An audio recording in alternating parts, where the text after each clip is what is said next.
আজ যে মহতী অনুষ্ঠানে আমরা সমবেত হয়েছি সেইটি সম্বন্ধে দু চার কথা না বললেই নয়।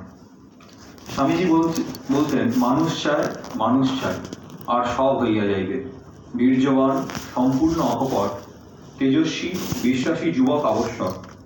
এইরূপ একশত যুবক হইলে সমগ্র জগতের ভাবস্রোত ফিরাইয়া দেওয়া যায়।